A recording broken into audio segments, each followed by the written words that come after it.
The 2021 academic ranking of world universities has placed the University of Cape Town at the top of tertiary institutions on the continent. Now, it shared the top spot with Wits University in 2019 and 2020 and last held a pole position exclusively in 2013. Now, joining us to share how to build a leading university is UCT Vice-Chancellor, Professor Mamokgethi Phakeng. Professor, very good to have you with us on the Daytime Update today, and congratulations on the achievement. Thank you very much, Tammy. Thank you very much for having me. Before we get into the details of the institution and how you actually build an institution of this caliber, I'd like for us to reflect just for a moment, and this is on the backdrop of the memorial service for Newzroom Afrika that's just finished taking place. It was the anniversary, the second-year anniversary, marking the tragic killing and the tragic death of Mamokgethi, and that happened at your institution. Tell us about where you are now, 2 years down the line. 2 years down the line, Uyinene remains a profound memory at UCT. We set up the Mamokgethi Scholarship, and we've got an undergraduate student in humanities who got the scholarship, started this year. Last year we were disturbed by the lockdown and the pandemic, but we've got the first one this year, and that keeps her in our memory. I did write a letter to the staff this week, the beginning of this week, as a reminder. Every year I do that, not only as a reminder of Uyinene, but to draw on that memory, to recommit ourselves to fighting sexual and gender-based violence. And of course, recognizing the pain that came with Nosicelo's murder. I mean, you know, and we can do as much as we can as institutions, but it is not possible that we on our own can actually change the situation. We need the perpetrators to be, it's important that the perpetrators are held accountable. Perpetrators at all levels, even if the survivor or the victim did not pass on, was not killed. We need the men to be held accountable. But we also need men to change sexist, domineering, and patriarchal views about masculinity and their roles in society. Because if we don't do that, then sexual and gender-based violence will not, the statistics that we have will not change. They will remain the same, they will remain growing. So we commit ourselves every year to this fight, and we did that again this week, as we remember Uyinene. When you talk, Professor, about men also changing how they see themselves and the role of men, it reminds me of what the Deputy Minister Buti Manamela was saying at Nosicelo's memorial today, that patriarchy needs to be challenged and needs to be re-looked at. And the fact that this comes from cultural institutions, it comes from environments, it comes from the way that we are educated and raised within communities. So it's certainly a multi-stakeholder problem, and will need a multi-stakeholder approach. I wonder, within your campus, what are the type of measures that have been put in place in order to prevent even rape amongst students? I mean, we've got programs that we run during orientation week for students as they come in. Firstly, making students aware of their rights, but also making male students aware of the consequences of getting into that space. We also have a policy infrastructure that ensures that we can hold accountable, the perpetrators accountable. And the other thing is through talks. We have our Office of Inclusivity and Change that runs sessions with students and staff and departments on request, but sometimes just in terms of their programs, to make aware, to raise the awareness of what needs to change in our environment. Some faculty deans have run programs for men only, so that men can deal with their issues. Because, you know, we talk very easily about racism, but not so much about toxic masculinity. And the conversations about toxic masculinity are important, because it's not only they don't only come in terms of gender-based violence. there is sexual violence, but they also come in just in terms of conversations with women that toxic masculinity is so rife, and we just allow it to go on. And those conversations are taking place in faculties, in departments, in residences led by our Office of Inclusivity and Change. And as you said earlier on, those conversations need to be followed up by changes in legislation and maximum accountability for those who are perpetrators. But perhaps let's move on now, Professor, to this accolade that UCT has earned.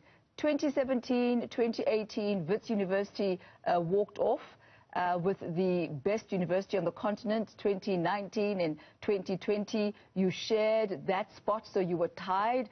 But 2021, you ran off with this. What do you believe was the differentiator this year? How did you manage to earn that top spot? First of all, Tammy, I have to say there are 5 rankings. So this is the only one ranking that we always fight over with Wits University. And it's an honor to have this kind of tussle with the university of its stature. For us at UCT, we don't have a strategy for being top in the rankings. Our strategy is to be excellent in teaching and learning, research, and social responsiveness. At the core of our work is being of use to being the best in and for Africa. And we believe that if we pursue that, guided by our 3 pillars of our vision: excellence, transformation, and sustainability, we will remain in the rankings. We will get to all the rankings. And that's what we've been doing.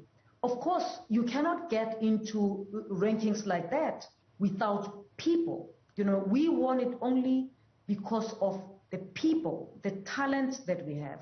And the talent that we have, that we are consistently diversifying, making sure that it's diverse, because with diverse talent, you ask questions that are not asked. You see gaps in research that need to be pursued, questions that need to be pursued and responding to challenges that we have in the continent. And I think that's what put us ahead. So if you don't have a strategy for rankings, you don't do anything cosmetic. You focus on the core, and we end up showing in the rankings. And I said, writing to colleagues, making them aware about this wonderful news, that, you know, the one thing that the rankings do not capture is our impact on society, the society around us. The amount of work that we do in that space, that's not visible, but it is as important. So we celebrate this achievement, but we want the country and the world to know that the story of UCT's excellence and transformation is much bigger than just the rankings. The rankings are just one gaze, if you like, into the black box. And that gaze is through the lens of research.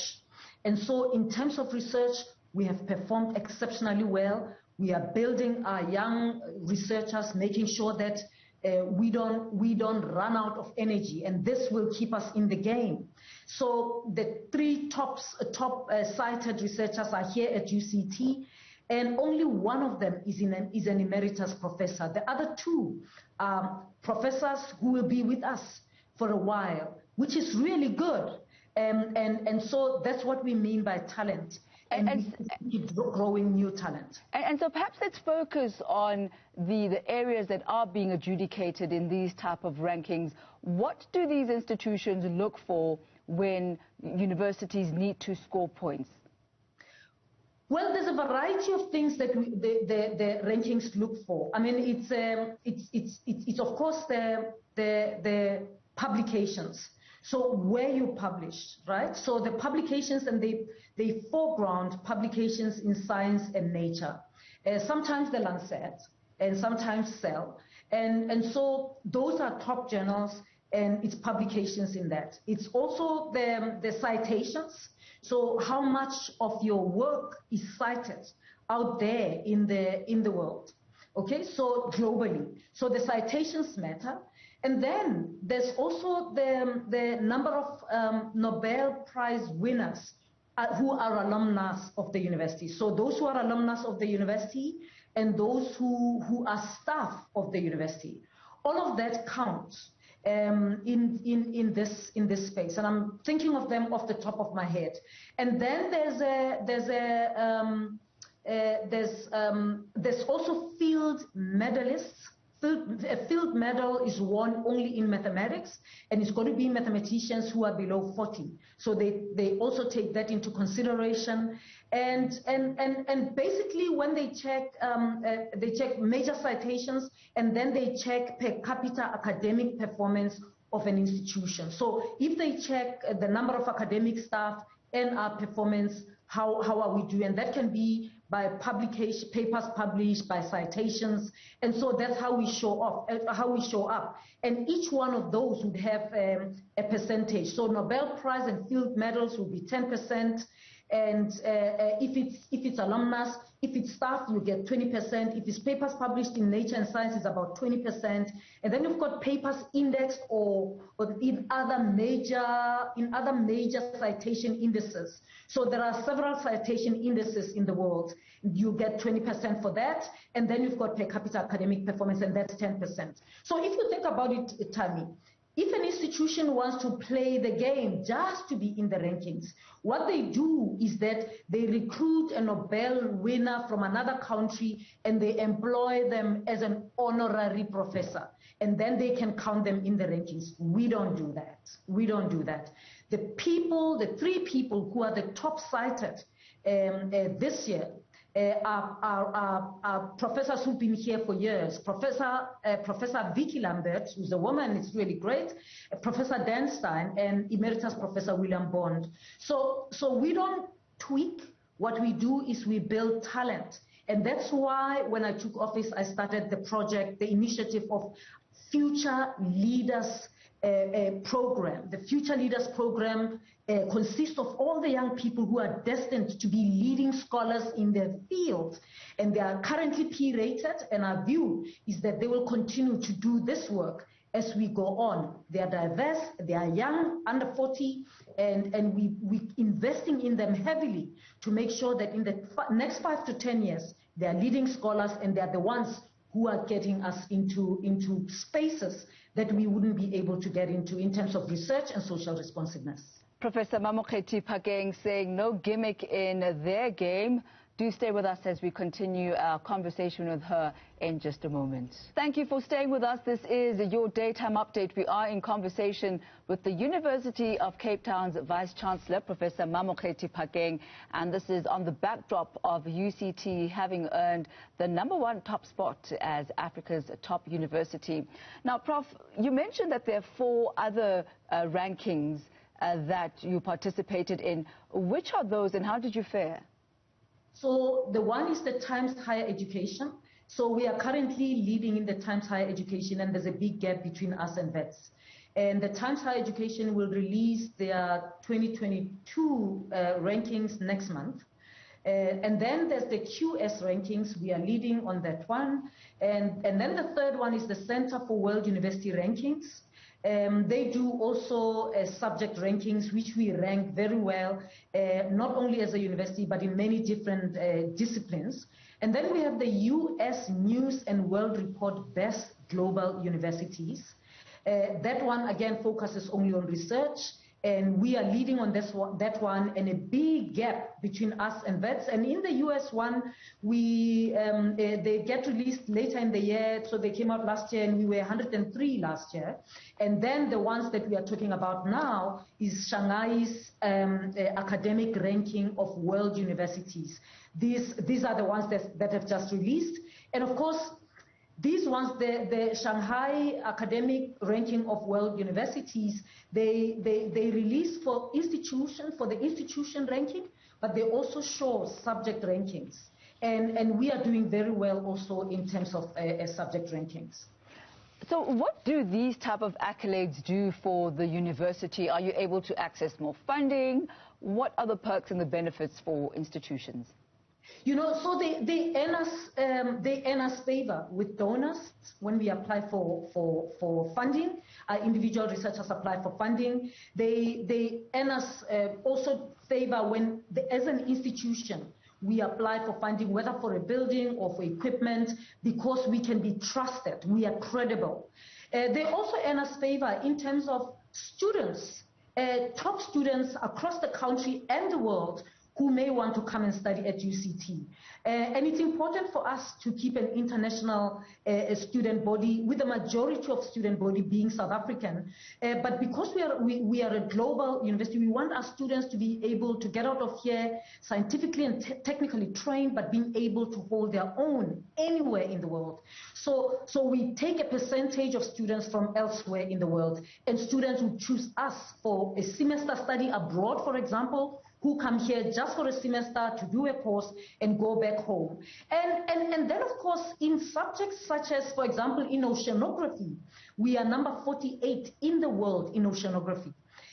Anyone who wants to do a postdoctoral degree, a postdoctoral study, would have us on the radar screen to come here, spend 2 years, do a postdoc, or 3 years, because it's a good place to be, given the position that we hold in the world. They know that they'll get top people, and when they are with us, they can contribute by training our students, exposing our students to other expertise that they come with, whether they come from Oxford or Princeton or anywhere else in the world. And then 2 years, they go back to their institution or to home or to another place. So it earns us good favor in that regard, financially, intellectually, but also in terms of teaching our students, to making sure that our students actually get top people teaching them in the world. And then they get top donors wanting to support them in their studies. So it's really good. I mean, and not anyone wants to be friends with any university. Some universities struggle to get top universities wanting to collaborate with them, for example, on joint degree programs. With us, we get top universities wanting to collaborate with us in joint degrees, in joint projects. And in these days of where problems of the world are also problems of Africa, it is very important that we collaborate, because again, that power of diversity comes into play, and then you can have strengths of researchers from here in the south and elsewhere in the north working together, and we can lead, because they know we are a leading institution. We can lead projects, and other institutions can hand over the leadership with us as we handle these big challenges of the world, whether in minerals and mining or in public health, because we are leading. So that's in brief the favor that we get from getting this ranking. And this is the only window, by the way, Tammy, that the world has to universities, what universities are in Africa. They have no other window to know how we are doing. So you certainly do become then, I guess, an academic institution of choice when you are ranked by so many of the ranking agencies. But I want to change tack just a little bit here, Professor, and talk about the relevance of the degrees that learners and students get. And I talk about this in the light of the unemployment figures that came out. It's been found that even those who are graduates, who've gone through tertiary institutions, are unemployed, but they're also unemployable. How do you ensure that your qualifications are actually practical qualifications and not just academic? And perhaps if you could take your answer as well outside of UCT and just looking at the quality of tertiary qualifications in the country. Yes, the problem of unemployed graduates is a big problem. But by the way, Tammy, there's also rankings for employability of graduates. And we currently are at number 36 in the world, because 98% of our graduates are employed at the point of graduation. And that's because at UCT, we have a career services center, a huge one, right? A big career services center that offers different services to our students. So when you come and study at UCT, first year, so second year, you'll be introduced in the first year to the Career Services Center. I think by the time of the second semester, you'll be invited to log in your data into the portal, and you'll be invited to different sessions at the Career Services Center that already exposes you to the world of work. that exposes you to VAC jobs that you can do in your area of study, and then at a certain point that exposes you to employers.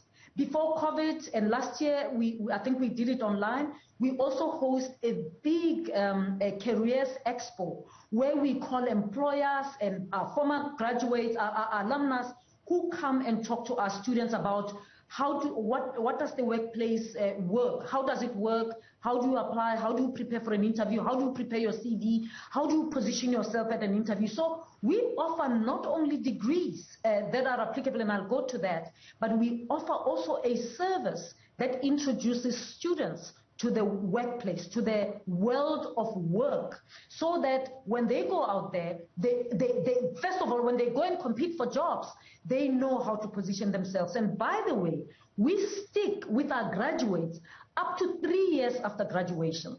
So when they graduate, they don't have a job. We'll still be with them on year 1 after graduation, working with them, helping them to look for a job, coaching them, giving them special support until year number 3, Tammy.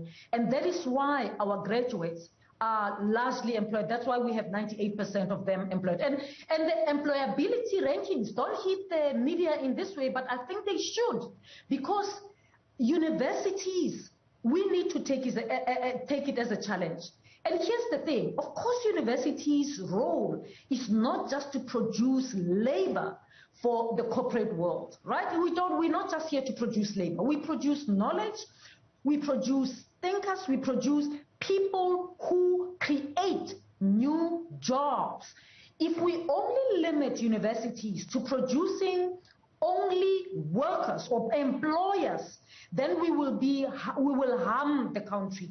We also produce people who will not only take jobs and transform those jobs and grow them, but we produce people who create new jobs. Now, what happens then if we have graduates who stand in the street corners and say, I'm unemployed, please help me? I actually think we as universities need to think carefully about what do we offer in our degrees, right? What do we offer in our degrees? Because a degree endows you not only with knowledge and technical skills, but it also endows you with confidence to try to do things differently, to think about, to be a problem solver, to think critically about the situation, to think about where can you fit. If your institution doesn't offer the 3 years that we offer after graduation, maybe it's about time that they do that. But beyond that, we expect our graduates to also get into the space and realize that they can create new jobs. And it doesn't only start when they graduate. So, Professor, let me ask you this. Is there some sort of a think tank amongst universities, a sort of best practices environment where you are able to share some of the tactics that are working for you? And this is specifically in the area of making sure that your degrees are practical, that your learners and your students, that when they graduate, they actually can be placed. Well, Tammy, let me deal the issue. The degrees don't just have to be practical. I mean, because we are not an FET college. You know, we are a university. So some degrees will be different. I mean, an engineer who's trained at an FET college or at a University of Technology is different from an engineering student who comes from a university, and they occupy different spaces, whether they're going to construction or they're going to consulting engineering. And that's important. So I don't want us to upplay a lot the practical, because the practical is what the technical colleges should offer. So the things that we offer, and of course there are different forums where we share ideas. There's a forum where universities share ideas about entrepreneurship, all right? And some universities run big entrepreneurship programs like we do, and it runs from our career services, and some don't, okay? Some universities, you know, so some universities we have in our departments and faculties advisory boards that have people from industry who sit on advisory boards that scrutinize curricula and make sure that curricula actually is relevant and talks to industry. And I know that we are not the only ones who do this. I know that UFS Vice-Chancellor, that's one of the things that he does as well. There are also universities where we have academics themselves who serve as consultants and advisors to the corporate world and different industries. And that is not just to get money, it's actually they keep abreast, because when they do that, then they come into the space and transform our curricula. And that's the way to keep the academic environment vibrant and responsive to the changing environment. In spaces, in institutions where academics are not that involved, of course, the modules and the programs will become stale. And that are the things that we discuss at Vice-Chancellors, at the University of South Africa, and other forums of DVCs and other, human resource directors. Professor, Professor, I'm going to have to let you go in just a moment, but before I do, there was a fire, a very tragic incident that occurred at your university, and at the time when we spoke to you then, you weren't quite able to quantify what was lost and what was preserved. What is the status of that? How extensive has the loss been of books and material that's just irreplaceable? It's been extensive. I mean, we've lost our entire African film collection, all right? Everything that was on the ground floor has been lost. But we have salvaged a lot, and we salvaged mainly the material that was in the basement. And interestingly, Tammy, the material that was in the basement is the material that's much older, that is not easy, will not be easy to replace. And that's, for example, the Bleak and Lloyd collection. That's the collection of the Khoi and the San community that we wouldn't have been able to replace. And so we've managed to salvage that. And we worked for weeks on campus, because when we salvaged it in the basement, it was wet. Now, the damage was not from the fire, but from the water that was used to extinguish the fire.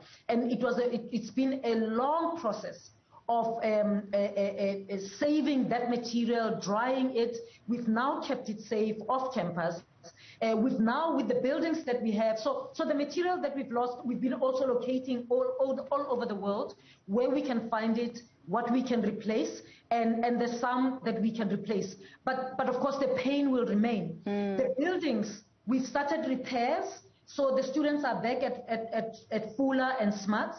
We've put temporary buildings in the Pearson building, biological sciences building. Of course, we're looking for funding at the moment to get the equipment and to get the students who have been delayed with their studies because they lost their data, so that they can get on. We also are putting temporary roof in the Jagger Library together with the Pearson, whilst we're waiting for the insurance to actually do the calculations and the payout, and we can do the proper rebuilding because some buildings need rebuildings, and that's the Jagger and Cardball House and La Grotto building. I must say, Professor, the fact that you've actually managed to salvage a lot of the stuff that really would not have been replaceable, I think is a sigh of relief for so many. But thank you once again for joining us this afternoon. Always an absolute pleasure talking to you, and congratulations once again on the outstanding achievement by the University of Cape Town.